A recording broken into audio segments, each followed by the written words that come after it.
Side 2 begins with No Place to Go. Yet another cover version of an American blues song, this one originally by Chester Bennett, better known by many as Howling Wolf. The electric guitar, along with John McVie's bass and Mick Fleetwood's drums, greet us once more. And on top of playing harmonica, Peter Green sings once again, asking, "How many more years have you got to wreck my life? First year you wrecked my TV, then in the second year you wrecked my computer, then in the third you wrecked my Xbox. What more do you want? How many more times you gonna treat me like you do? You spend all my money and all my loving too. You used up all my debit card of love and now it's rejected and can't work. Now I'm old and grey and got no place to go." I guess Peter has himself become a long grey mare himself. "You got yourself a youngster and you can't stand me no more." So she dumped this old man in favour of someone younger. Talk about ageism. Now, jokes aside, this could well be about a woman spending so much time in love with this man to the point that she's come to find it rather boring, even when she starts trying to wreck his life. So she ditches him in favour of someone fresher and more young. Kind of like how someone would pass off their old phone for a newer model. As for the music itself, it seems to be this constant short riff that loops and repeats onward and onwards without barely much variation. And whether that holds the song back or not, I'll leave to your opinion. Next is My Baby's Good to Me. Like Long Grey Mare, this is another usual bluesy, rocky track with simple, straightforward lyrics, this time written and sung by Jeremy Spencer. He describes his baby as being so good to him, as fine as a little girl should be. Hope she's not underage because that would definitely be creepy. She's got a fine pair of legs and her figure is a sight to see. Although I'm not too sure about that. If she can use her legs like scissors, then I might be impressed. She's a red-hot little girl and she means the world to me. Ah, so this is actually about Red Hot Riding Hood. And that apparently makes Jeremy as the wolf. Okay then. Who knows? Anyways, the song's so good and fine to me, as good and fine as rock and roll blues songs by the same band that would give us Albatross, Go Your Own Way, and Everywhere should be. Then we follow up that with I Loved Another Woman, a chill and mellow track with a sliding guitar from Jeremy as Peter Green sings about his baby having gone and left him, crying by himself. He loved another woman and lost his best girl. Essentially, he had an affair and cheated, and so as a result, his best girl, whom Peter described as a real good woman that wouldn't do him no harm, had up and went. So she tries to beg her to come back to him, admitting what mistake he made and knowing he treated her wrong, and now he won't do that no more. Worse still, it's implied that this other woman he cheated with might have left him as well, as he's now possibly abandoned by both ladies. Bit of a downer ending, if such to be the case. He had it coming, sure, but still. And much like Hellhound on My Trail, the song seems to fade out into an abrupt halt without any resolution. Although, considering the lyrical content here, one could argue that the way it ends, rather ambiguously, could be connected to how ambiguous the lyrics themselves end on as well. So, there you go if you will. We then get struck by a sudden twangy guitar chord which begins Cold Black Night, another slow bluesy ballad by Jeremy Spencer in which he sings about one cold black night when the rain was falling down. He went out looking for his girl, knowing that she wasn't nowhere around. She was actually everywhere around. But it turns out that she left him early that morning with a suitcase in hand and took off for a train, planning to meet some other man. So she's going out and cheating on him with an affair of her own. So I guess they're even. She used to treat me real good, and I wonder why I didn't treat her right. Well, you did love another woman, and as a result, you lost your best girl, so what did you expect? And now all I can do is walk those streets both day and night.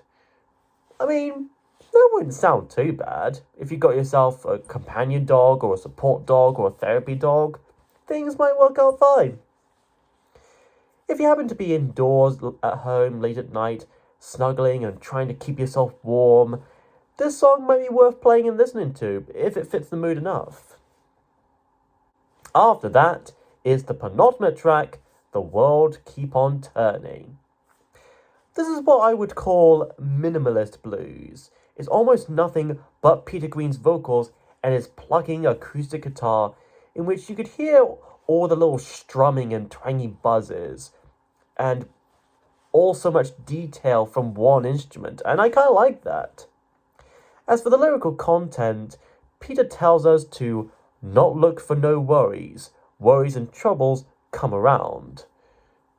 Not look for no worries. It's a double negative, so look for things to worry about? I'm sure there will be. The world keep on turning, I got to keep my feet on the ground. This could likely mean that he has to get a grip onto reality and the situation at large around him, especially since the rest of the world have already moved on anyways. No one saw me crying, nobody knows the way I feel. As if to say that no one is aware of his griefs, his fears, doubts, anxieties, insecurities, etc. The way I loved the woman is bound to get me killed. Especially when she happens to be radioactive, because that can't be good. I loved the little girl so good, she made my low-down butter come.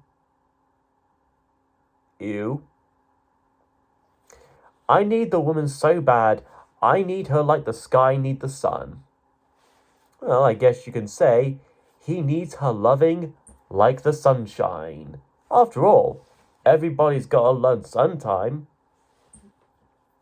In the end, this song seems to be about learning to not get so dwelled up on all your worries, including how you may feel towards someone as exemplified here, because no matter what, the world will always keep on turning onwards. And so our album finally concludes with Got to Move, a bright, peppy rock and roll number from the mind and voice of Jeremy Spencer to go out on with, as he tells us to move our legs and get away from here, 'cause we can't stay here no more, as if he's trying to warn us of something or someone coming. He probably wants us out because he doesn't want his parents to know that he has been partying in the house all night. You won't cook, you won't wash, you won't iron, you won't sew, and you won't even scrub the floor. Do you wash up? You never wash up. Do you clean up? No, you never clean up. Do you brush up? You never brush up. You do nothing. The boy does nothing. I'd rather be dead and in my grave than to see another man here take my place. I get you don't want to be replaced, Jeremy, but if you're going to be dead anyways, wouldn't that mean you'll still be replaced by someone alive?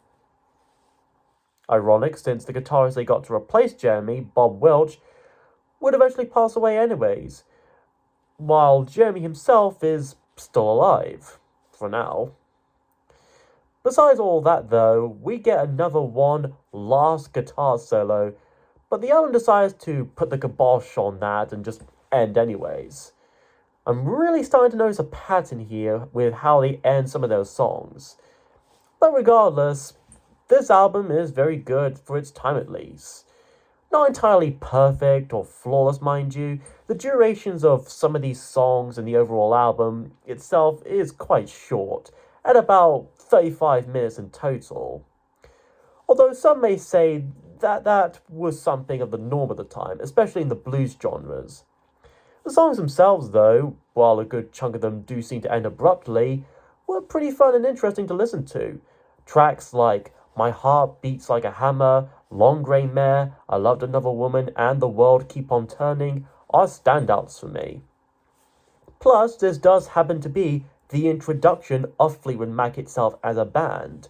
So it's cool to see how far back they started and how far they would make it since. So whether or not you're familiar with Fleetwood Mac to an extent, or at least their Rumours, Tango in the Night era stuff, I can certainly recommend this album. It's worth checking out, at least for the curiosity of how it all started. As for anyone here who has listened to this album before, what are your thoughts on it? You think it's a good debut for Fleetwood Mac? Would you start with this record if you were to introduce a friend or a family member to the band? Or would you instead start off with a later album of theirs? And what would be your favourite Fleetwood Mac album? Lay down your thoughts in the comments below. Next time, we look at one last debut album for this month, and this time, we're going to get into some 90s fun. That's right, it's going to be Radiohead.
Hello again, Agent Maze, continuing my search on this strange unknown island that just appeared in the North Sea for the Titan simply known as Noah.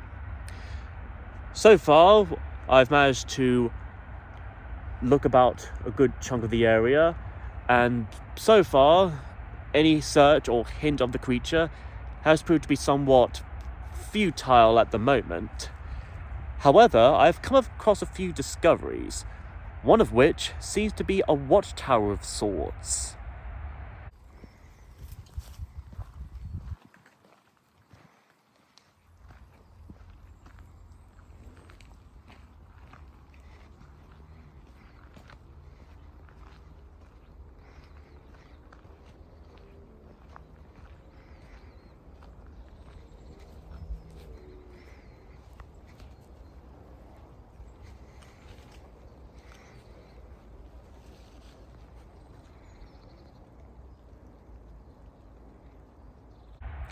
It's not entirely known what the purpose of this watchtower is, or when it was made, or what purpose it was, whether it was to look out for a particular creature like a Titan or a Muto, particular Noah itself, or it was to keep something inside or keep people out of it.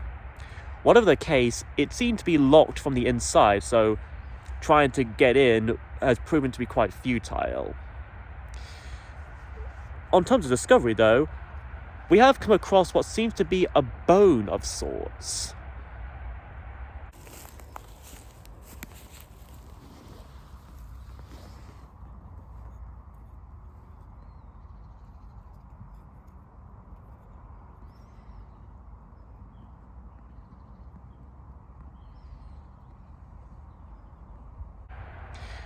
We've yet to figure out and confirm what species this bone might have been part of, but one thing for sure, I highly doubt it's Noah itself. And searching for the priestess or prophet or whatever to represent this creature has proved to be quite struggling as well. We've yet to find any actual life beyond the few tiny creatures that are amphibian, aquatic, or flight-based in nature, like the creatures I mentioned last time. But I'm not giving up on this mission just yet.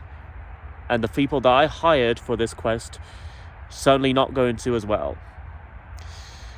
Anorak, if you're watching this, I'll meet you on the other side.